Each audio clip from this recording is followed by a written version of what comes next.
12. Banks, oil, and drug trafficking. An overview of Mike Ruppert's The Truth and Lies of 9/11. Mike Ruppert, a former investigator for the Los Angeles Police Department, begins his The Truth and Lies of 9/11 videotape by offering a $1,000 cash reward to anyone that can disprove the information contained within his presentation. To date, the money still stands, and no one has been able to dispute even one iota of the wealth of evidence that Mr. Ruppert provides.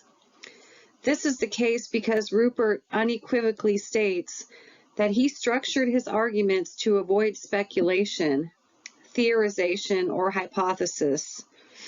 In other words, he used the exact same procedure, facts, and evidence to build a case that benefited him as an investigator for the LAPD. And what was Ruppert uncovered during his research?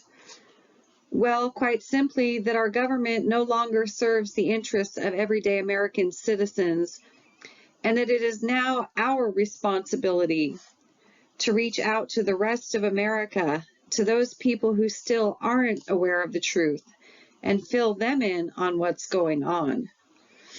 Thus, in this overview, I will show how Mike Ruppert has gathered an astounding amount of evidence pointing to the fact that the 9/11 attacks were part of a larger scheme involving oil, drug trafficking, and the collapse of the American economy. Oh, shit. He accomplishes this feat by using the government and the mass media's own statements and evidence against them, exposing the entire charade like the Wizard of Oz behind his curtain. Oil.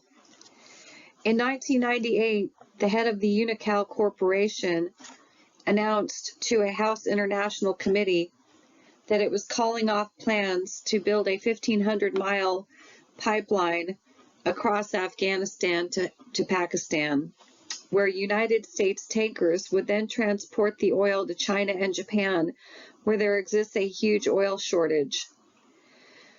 They would not proceed, he testified, until a, quote, stable international government was established, end quote.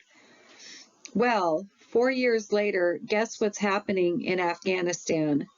Construction on the oil pipeline has begun once again because the problem has been taken care of. All we needed to do was bomb the hell out of that country, get rid of the Taliban, and put Hamid Karzai into office as the new head of Afghanistan. Karzai was, by the way, a former consultant for one of America's major oil companies. Guess which one? Yep, Unocal.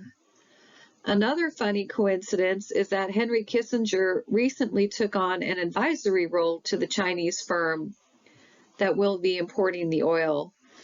Plus, he also works for a Pakistani firm transporting oil to the Orient. Funny how he's always in the picture, huh? Zbigniew Brzezinski. For a broader perspective on this situation, we need to turn our attention to Zbigniew, the mad dog, who wrote a book in 1997 entitled The Grand Chessboard. In this work, he said that if America wanted to maintain its status as king of the hill, it had to move into the Eurasian area and manage its people and natural resources, or else anarchy would ensue. And why is this region so important? Well, Zbig states that 75% of the world's physical wealth, including gold and oil, exists in this area. And if America didn't move it, somebody else would. So what did we do?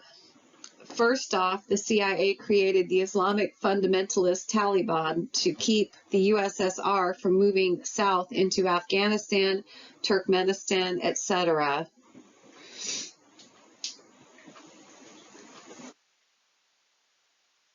Then Goldman Sachs, the US Treasury, the World Bank, and the Federal Reserve looted $300 billion out of Russia. By the 1990s, with a bloc in place around Soviet Russia and depleted of its financial strength, the average lifespan of a Soviet male is now 48 years of age. So Russia won't interfere with the oil fields in Eurasia. But then another problem popped up. The pesky Islamic fundamentalists started wanting their piece of the pie, so we had to take action against them. The best part is, Zabig knew all of this in 1997, and troops have been getting ready for this battle ever since. This scenario now leads us to the big picture, which is as follows. From 1993 to 2015, oil consumption will double, most of it occurring in the rapidly developing Far East. To keep up with this demand, oil companies will be tapping into reserves in the Eurasian region, which dwarf those in the Middle East. So what we're looking at is one last push to dominate this area. For whoever controls Eurasia and the Middle East will essentially rule the energy market and subsequently the world. If this weren't the case, why do we so adamantly refuse to develop alternative fuel sources?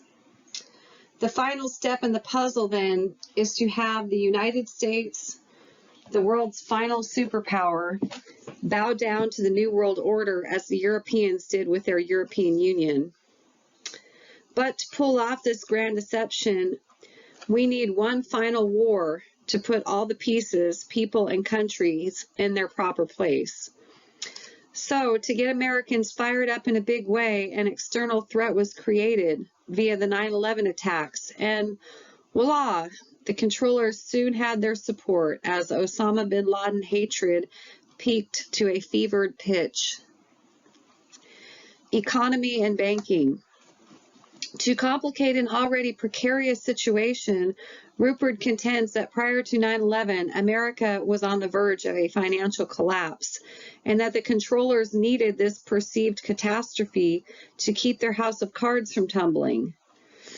If one examines the stock market collapse, the number of bankruptcies that are occurring at record rates, and how much of our manufacturing base is being lost overseas thanks to the GATT, and NAFTA treaties, it's hard not to concur with this statement.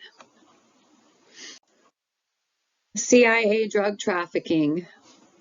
As hard as it is to believe for many people, one of the CIA's primary roles is to support the United States economy by bringing illegal drugs into this country. How can this be, you ask? Well, one of the CIA's main responsibilities is to provide much needed cash flow to banks and stock trading houses. If you find this relationship hard to swallow, why did 6 of the first 7 CIA directors come directly from Wall Street, with many others having strong ties to the banking community? What does being an intelligence director have to do with high finance? The answer can be found with George Bush Sr. His father, Prescott, was a financial director for the Brown Brothers Harriman subsidiary, Union Banking Company, that directly financed Hitler before and during World War II by laundering money for the Nazi war machine. But let's get back to the importance of drug trafficking and money. In a January 2001 report, it was disclosed that $1.5 trillion per year is laundered throughout the world's banking system, and that approximately 500 to 600 million, about 1/3, comes from the drug trade. Correction, I believe that's billion. The CIA's role then is to make sure that as much drug money as possible comes into our economy.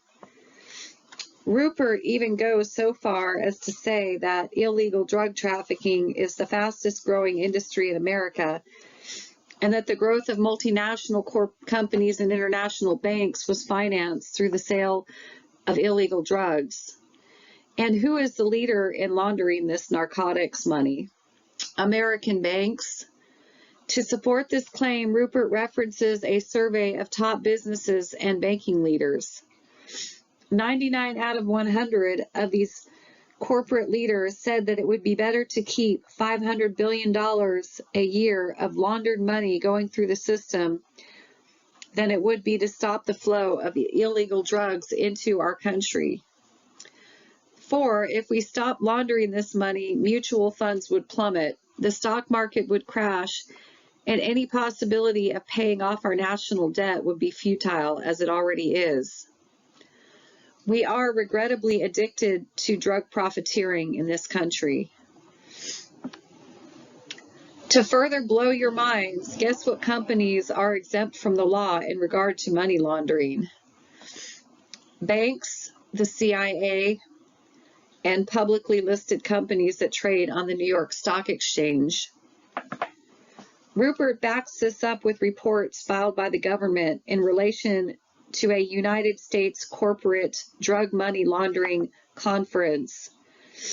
And if you watch this video, you'll be astounded by which companies were represented at this conference.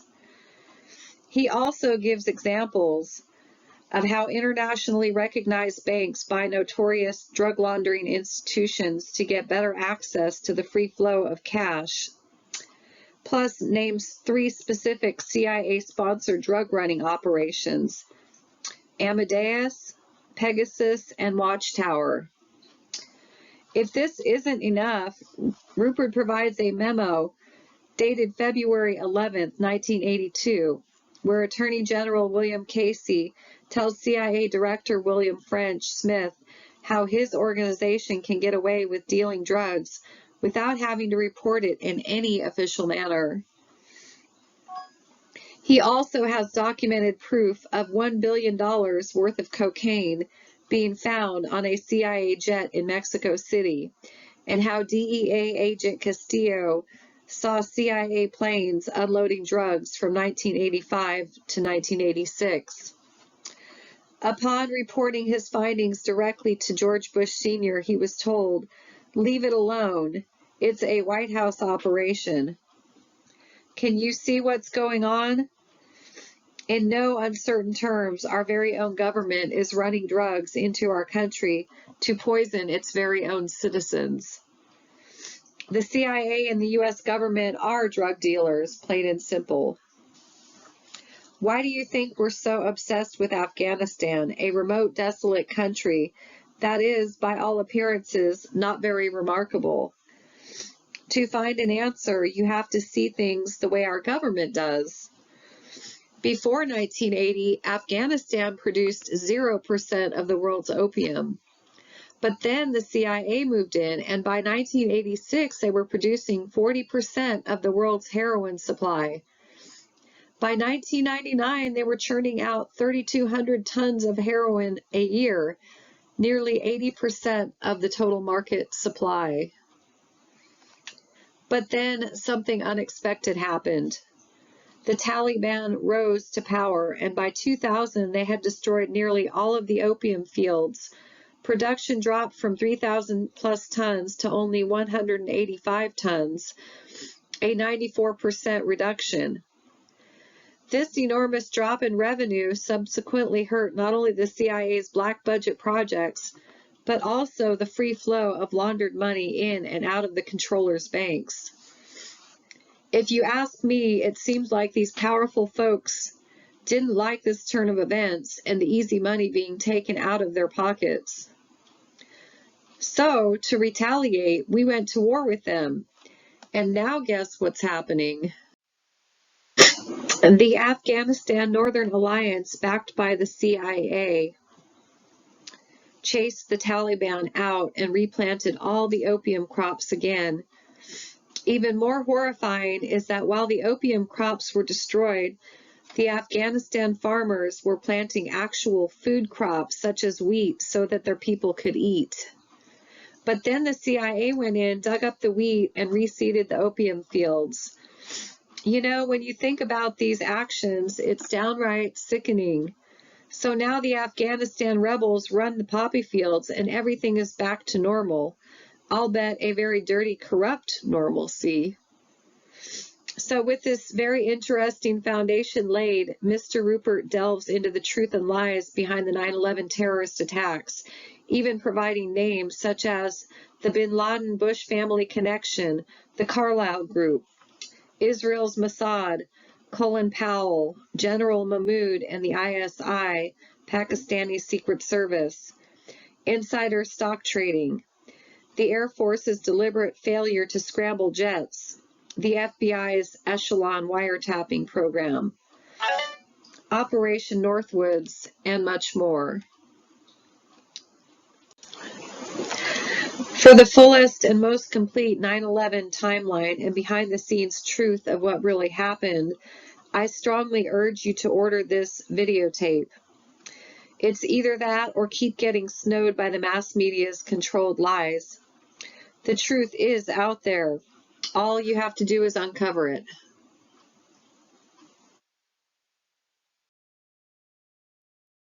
Section 3, Control Systems. Chapter 13, The Psychology of Control Systems. Let's examine the current situation that exists in this country between liberals and conservatives. Each side has its supposed agenda, but when it comes right down to it, these labels are all part of a larger shell game. It's reminiscent of the Wizard of Oz, where both sides are doing the dirty work of a hidden figure that is lurking behind a curtain. And although these individuals may disagree on the particulars, they all want the same end, so they use a variety of different means to attain it. Two of these tactics are distraction and disinformation. The controllers keep everyone fighting each other instead of focusing their energy on the real enemy. They do it by clandestinely financing each opposing group, then standing back to watch the aftermath as they fight like cats and dogs. I'll explain myself better by using a trailer park as the setting. Let's pretend that a man named Mr. Thomas runs the park and collects a fair amount of money from each rented lot. The services he provides are minimal and the place is falling apart with disrepair.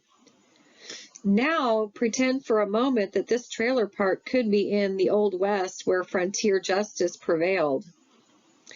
The last thing Mr. Thomas wants is insurrection from the people. If they get upset with him, they'd form vigilante groups and rush the office, then burn it to the ground. How does Mr. Thomas alleviate this situation? As the folks come in each month to pay their rent, he asks about their gripes. After getting a feel for what's on their mind, he notices there are specific groups that have a variety of complaints. Regrettably, this information is all that he needs. Why? Because Mr. Thomas can then get a few of the leader types and take them aside in private, of course, and tell them to form groups that will represent their interests and combat the troublemakers.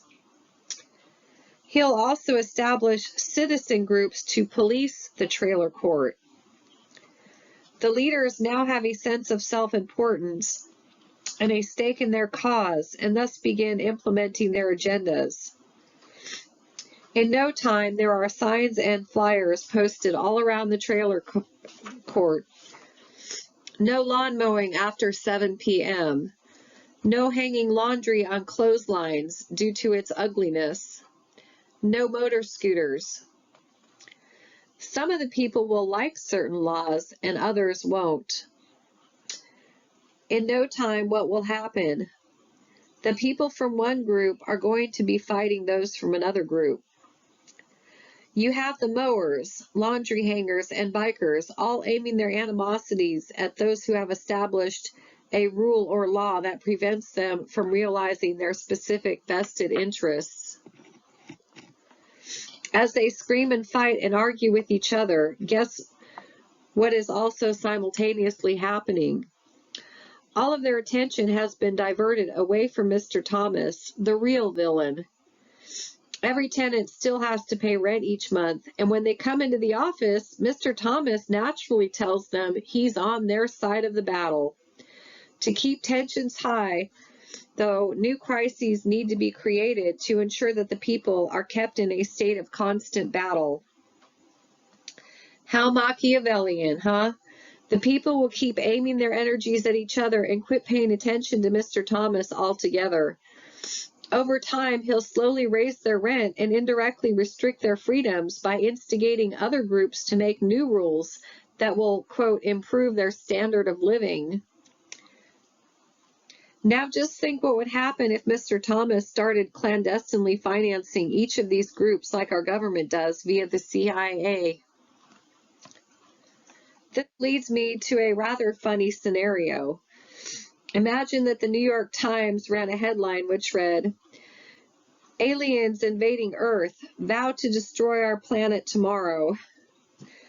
One of their star reporters then proceeds to ask a number of groups their opinion in this matter. Head of the NAACP, we beg the aliens to recognize the strides we've made with civil rights and to not discriminate against us. Head of NOW, National Organization of Women, women have come a long way, and we vow to not become second-class citizens to the male-dominated alien race.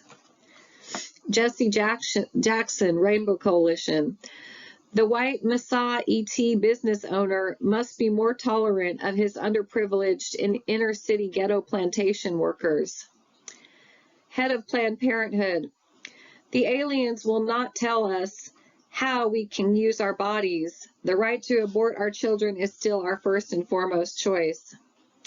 Head of the ADL, Anti-Defamation League, we'll never forget the Holocaust, and we implore the aliens to help us find some more 98-year-old Nazi war criminals. Head of the Republican Party, we hope the extraterrestrials share our conservative family values and will help us lower taxes and pass a balanced budget amendment. Head of GLAAD, Gays and Lesbians Against Discrimination, we beg these intruders to show tolerance toward our alternative lifestyles and to accept us into the Boy Scouts. Head of the Democratic Party, we want to pass a tax on the fuel that the aliens use to get here, and also another real estate tax on the ground where they've parked their spacecraft. Do you get it? The world's going to explode in 24 hours, and these people are still so myopic they can't see past their little causes. I don't know, maybe I'm giving them too much credit. They are, after all, nothing but simple pawns in the grand drama. Little marionettes whose strings are being pulled by the big boys lurking behind the scene. So there you have it, business as usual. 13. Yes, Virginia, there is a new world order. Do you think it's conceivable that, considering their sick, evil motives, certain elements of the secret cabal could have had pre-knowledge of the terrorist attacks on September 11th? Before answering, realize there was an abundance of evidence hinting that the Lusitania was going to be sunk, thus forcing us into World War I, a war the United States adamantly wanted to stay out of. A couple decades later, Franklin Delano Roosevelt and his elitist handlers were aware that Pearl Harbor was going to be bombed by the Japanese. They allowed it to take place, though, so the American people would be enraged enough to enter World War II. That's not the end of these horrendous practices, not by a long shot. During the 1960s, Operation Northwoods was a proposed military plan where we would stage phony attacks against American citizens right after the Bay of Pigs fiasco, to ensure our people would get so disgusted they'd gladly allow us to invade Cuba once again. Luckily, JFK nixed the plan, but it may have cost him his life in doing so. Propaganda was admittedly used prior to our war against Iraq. You remember the stories about how the Iraqis were butchering babies in hospitals. Our government confessed that the entire story was a lie to entice us into that battle. Finally, in chapter 43, I relay a considerable amount of evidence that points to additional bombs being placed inside Oklahoma's Murrah Federal Building by inside sources. The ultimate goal being to discredit and ultimately wipe out the Patriot movement. All of these events were dramatic and grand in scale in order to not only shock the public, but to appeal to their basic instincts of bloodlust and revenge. After the dust settled, our entry into whatever battle was currently being waged could then be legitimized. I've been saying for years that the Dan Rather state-run news is nothing more than professional wrestling. We have OJ, John Bonet, the Long Island Lolita, Bill and Monica, then Gary Condit.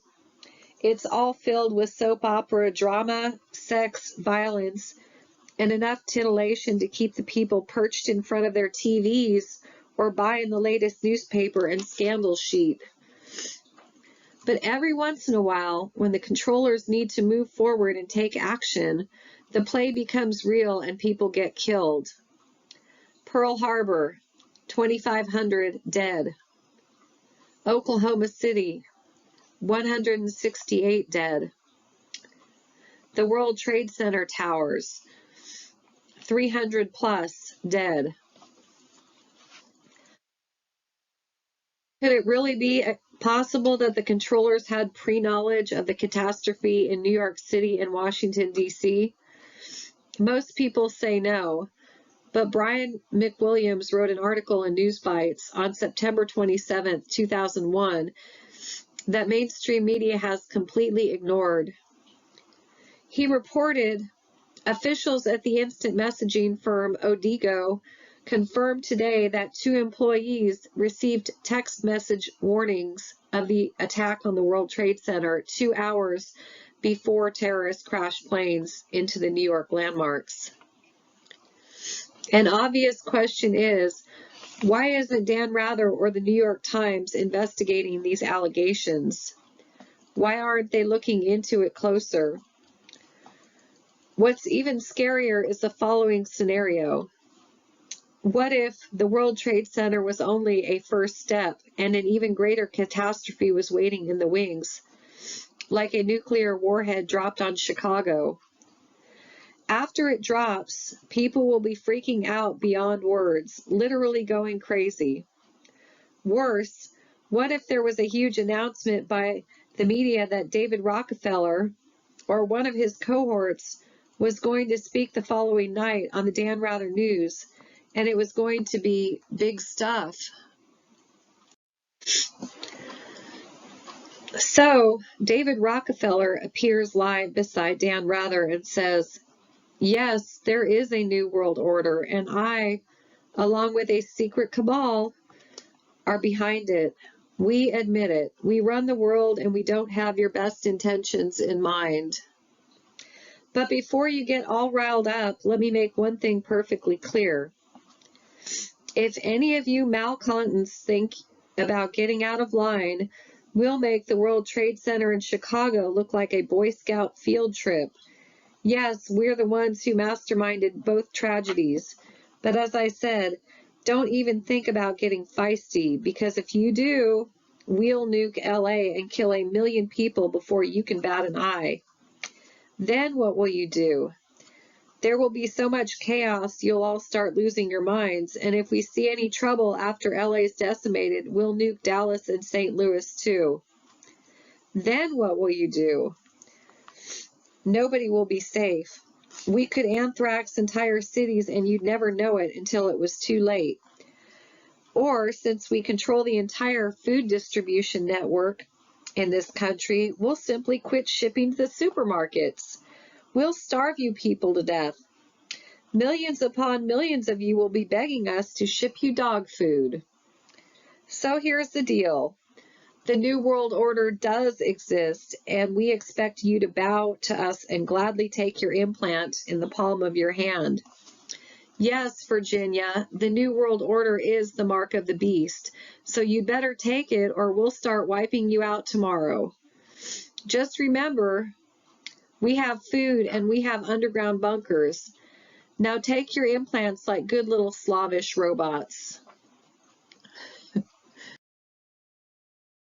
15. Their controllers and their evil goals. Before I show what the controllers ultimately want, using the United States government as one of the many pawns to carry out their plans, I'll provide a few quotes that reveal their psychological makeup. While reading these words of wisdom, ask yourself, do these people have our best intentions in mind? To me, the answer is obvious. Strobe Talbot, Council on Foreign Relations member, to Time magazine on July 20th, 1992, in an article entitled America Abroad. The birth of the global nation. In the next 100 years, nationhood as we know it will be obsolete. All states will recognize a single global authority. He continues, no matter how permanent and even sacred nations may seem at any one time, they are all artificial and temporary. Dr. Carol Quigley, author of the frequently quoted Tragedy and Hope, quote, the powers of financial capitalism have another far-reaching aim, nothing less than to create a world system of financial control in private hands, able to dominate the political system of each country and the economy of the world as a whole. Notice the word private hands. Zbigniew Brzezinski, former National Security Advisor under Jimmy Carter, quote, the technotronic era involves the gradual appearance of a more controlled society. Such a society would be dominated by an elite, unrestrained by traditional values. Soon it will be possible to assert almost continuous surveillance over every citizen and maintain up-to-date complete files containing even the most personal information about the citizen. These files will be subject to instantaneous retrieval by the authorities. Pope John Paul II, November 5th, 1995.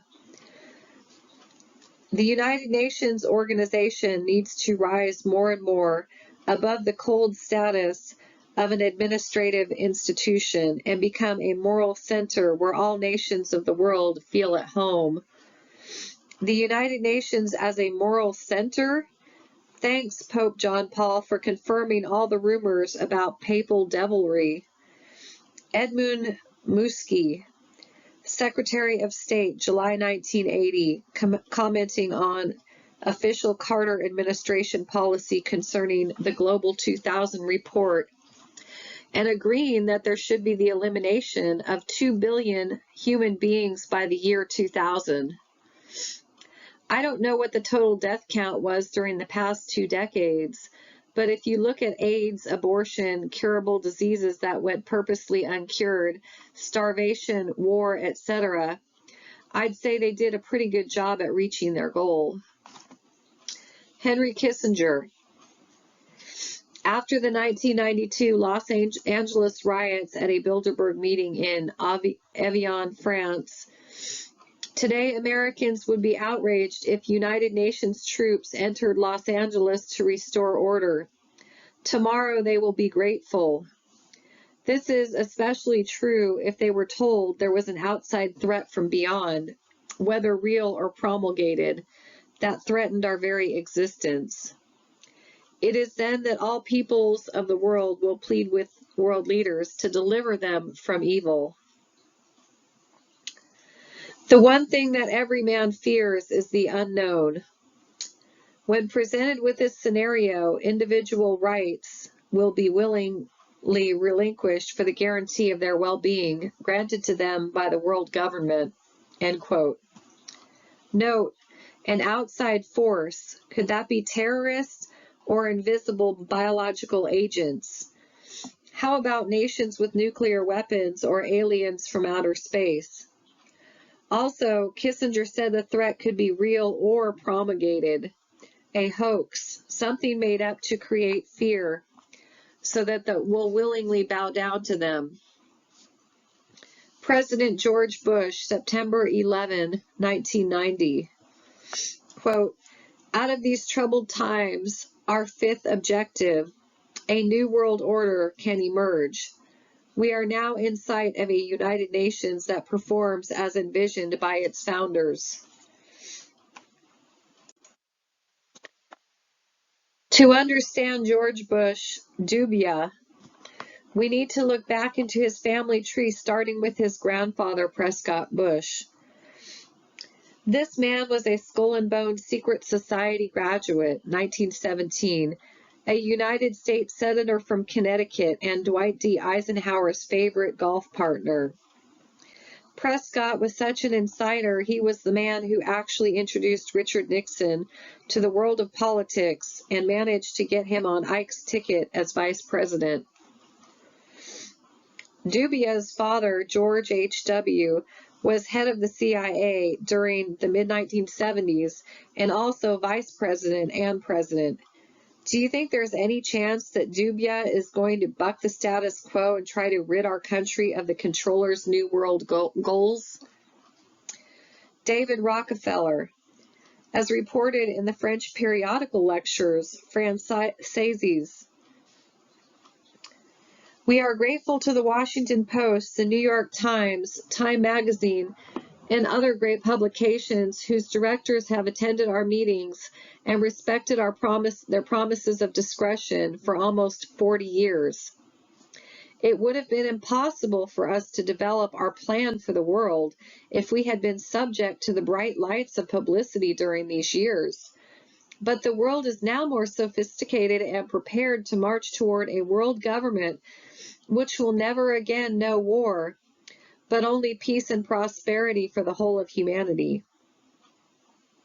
The supranational sovereignty of an intellectual elite and world bankers is surely preferable to the national autodetermination practiced in past centuries. Henry Kissinger on world armies. Quote, a United Nations army must be able to act immediately, anywhere in the world, without delays, involved in each country making its own decisions. God forbid that any country could make its own decision. Also, if you think this scenario is way off in the future, try this on for size. While we were at war in Somalia, our troops, United States troops, were under United Nations jurisdiction and command. With the above information in mind, I'm getting to provide next an overview of what these monsters want to do to undermine our fine country. The first thing to remember is that these folks have one primary goal: to retain and expand their power. Here are the controller's basic goals. 1. A single supranational government. 2. A one world army. 3. A one world religion. 4. A one world economy where they can manipulate every facet of global finance. We moved one step closer to this sorry state in January 2002 when the euro-dollar was introduced to Europe. 5. Selected elected leaders who will rise to power and carry out their agenda while dumping those who don't toe the line. 6. Decide which countries go to war against each other. 7. Create a system in which the citizenry is increasingly under surveillance. 8. Plant microchip implants in us to finalize their control. Since I've mentioned the Bilderbergs earlier, I'd like to clarify a few points. First of all, when this revolving group of influential world leaders meets at various locations each year, it is still only a front. Believe me, the real decisions concerning what is about to take place, doesn't happen at Bilderberg meetings, regardless of how secretive they are. These forums are merely another illusion that needs to be stripped away like the layers of an onion. To really determine who's calling the shots, we need to research groups such as the Council of 13, the Council of 33, and the Committee of 300. Once we transcend the facade, we'll find that there are 3 tiers of control. 1. Hierarchy Level 1. Secret societies, European nobility, and royal families such as the Rothschilds, Warburgs, and the English ruling elite. 2. Hierarchy Level 2. American dynasties such as Rockefeller, Kuhn, Sachs, Loeb, Lazard, Goldman, Schiff, and Morgan. 3. Hierarchy Level 3. Figureheads such as the Bush family.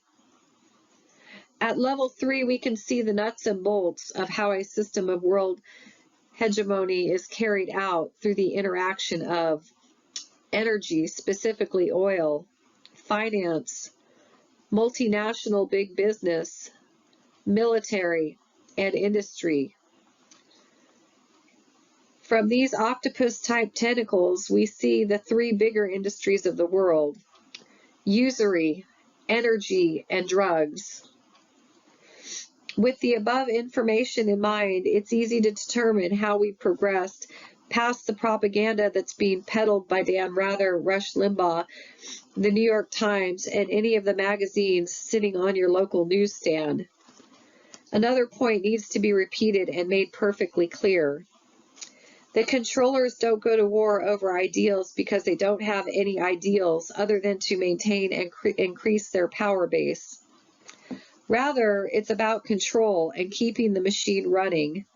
They don't care about patriotism, nationalism, or our sovereignty. The Cold War was largely an excuse for a massive arms buildup between the United States and Russia. Not only did it guarantee that we would base our society and economy upon a military foundation, but it also started the process of incurring a huge national debt and thus immense interest payments to the international bankers. If we were such heated enemies with the Soviets from the early 1950s to the mid-1990s, why did David Rockefeller maintain a branch of Chase Manhattan in Moscow since 1927? Just something to think about. Finally, the most frightening aspect of this scenario is that these hidden elitists have already taken over complete control of the United States government and mainstream corporate media. Let me say it again. They already control our government. If the controllers were able to execute such a coup here, who's to say they don't control other governments and regimes as well, even those in Afghanistan or the Middle East? And if you concur that the controllers finance both sides of every war, what if they're doing the same thing now, even going so far as to possess knowledge of the terrorist attacks in Washington, D.C. and New York City on 9/11? Harken back to the quotes at the beginning of this chapter and read how badly the controllers want a new world order and how little concern they have for us. 16. Compartmentalization and the need to know. Author David Icke has observed with brilliant insight how the controllers operate. He says those at the top, the elite few, run the show through a concept called compartmentalization. Information is only provided to people on a need-to-know basis. In the political and military world, this implies that each department or individual is only privy to information that directly addresses their part of the plan. In other words, they do not have access to the big picture. Here's an analogy. Suppose a certain powerful individual wanted a baseball team to throw a game, 5 of the World Series, because of a huge gambling loss that he had to repay. He knows he won't be able to pull it off if he confronts the right fielder, catcher, second baseman, 3 pitchers, and the designated hitter and pays them off. First of all, none of them would be willing to do it because they already make enough money. It's not realistic to think that you could go up to Barry Bonds and say, "I want you to strike out every time you step up to the plate." So what can he do? The gambler examines all of his options, then finds that the manager is someone who can be manipulated because of his questionable ties to an unnamed group that has information on him that wouldn't cast him in the best possible light. Maybe some compromising photos or knowledge of illegal activities. So he approaches the manager and lays his cards on the table, saying if he doesn't throw the game, these pictures will surface and he'll be publicly humiliated. In return, if he does act accordingly and throws the game, not only will the photos be destroyed, but he'll be rewarded at some point in the future. The manager agrees, and as the game goes on, he makes a couple of questionable decisions that keep the game close. Yet going into the 9th inning, the manager's team is still winning 1-0, and he needs to find a way to lose. His starting pitcher throwing a 2-hitter is completely on. He's smoking and has the game well under control. Surprisingly, the manager pulls him in the 9th inning and puts in a 22-year-old reliever. Now, this kid has a rocket for an arm, but he's still immature and easily shaken. He enters the game, the World Series, with 60,000 fans cheering him on and millions watching on TV.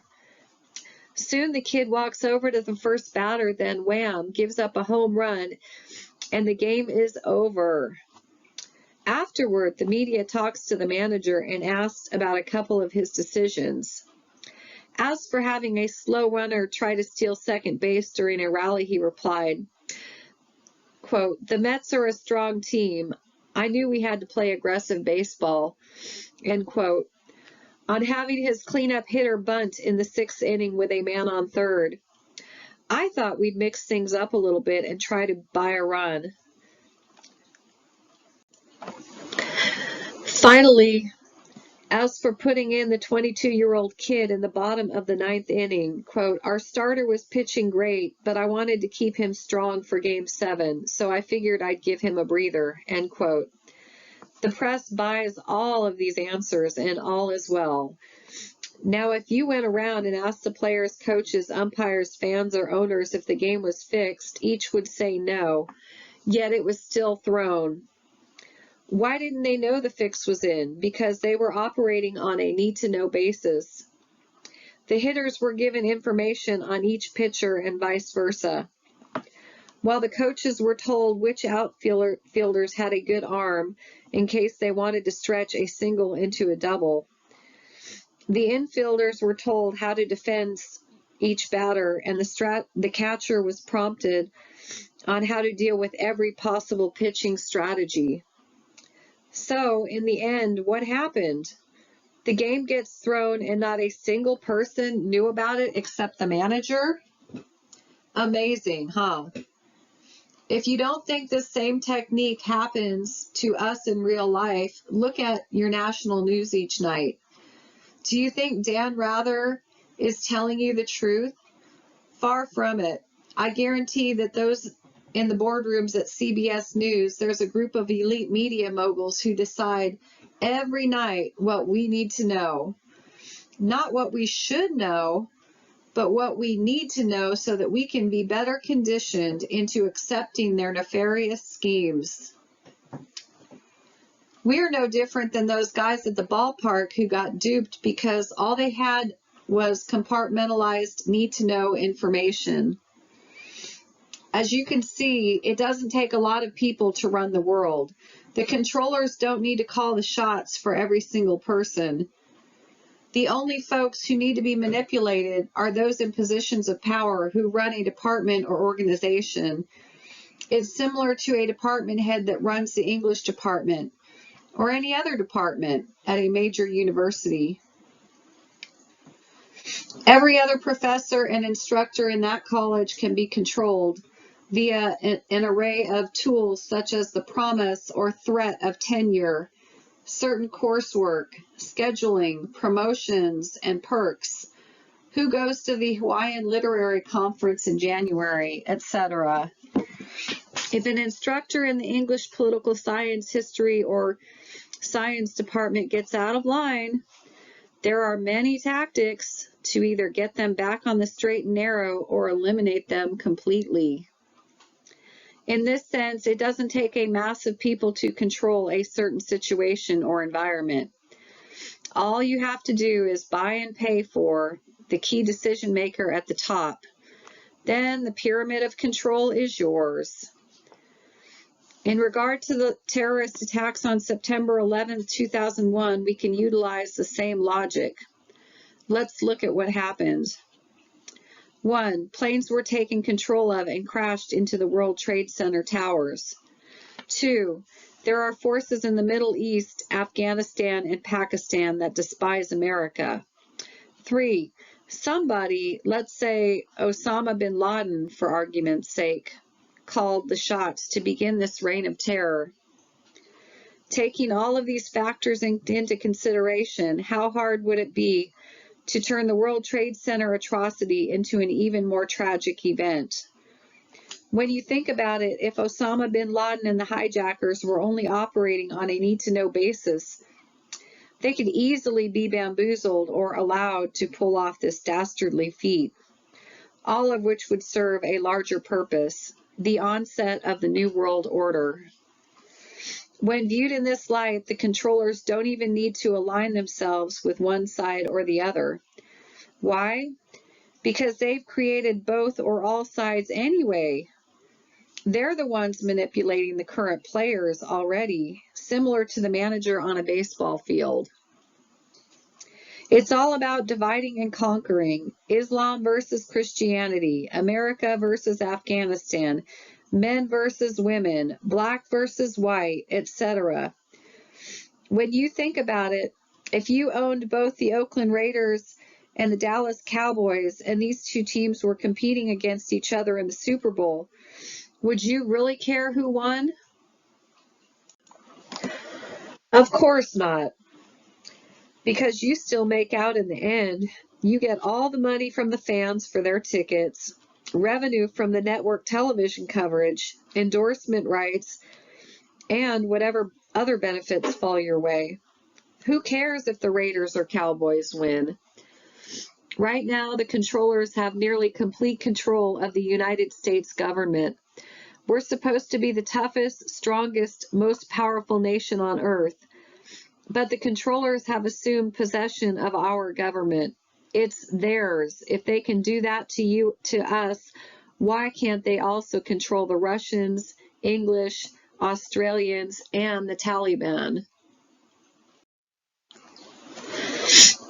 If certain nations do get out of line or refuse to play by the rules, what happens to them? They get warred on. Renegades aren't a problem in the long run because the existing military forces of this earth can eliminate them. The overall goal of the New World Order, then, is to centralize power into the hands of a global body rather than into separate nation states. This single ruling body can then be run by a handful of demonic elitists who don't give a damn about us. How have the controllers managed to accomplish such a feat? Easy. They infiltrate every country and group there is, ultimately having both or all sides covered. If you have X fighting Y, A battling B, and C in a heated struggle with D, it doesn't matter how they go about reaching an outcome if the desired outcome has already been determined. An added bonus is that while all these groups are fighting each other, they don't have time and resources to focus on who the real enemy is. As David Icke says, Saddam Hussein is as much controlled as George Bush, and don't you forget it. Before I end this essay, consider one last point. When John F. Kennedy was assassinated, Lee Harvey Oswald had already been chosen as the scapegoat long before the hit ever took place. The scenario is so outlandish, a newspaper even printed an article about Lee Harvey being the lone gunman hours before the hit ever happened. Oh well, why wait until the last minute, right?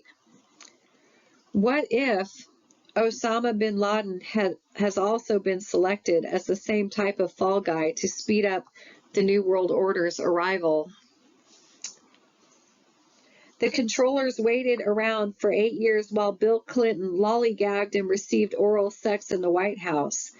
They knew it was time to get the ball rolling, and old W was their man.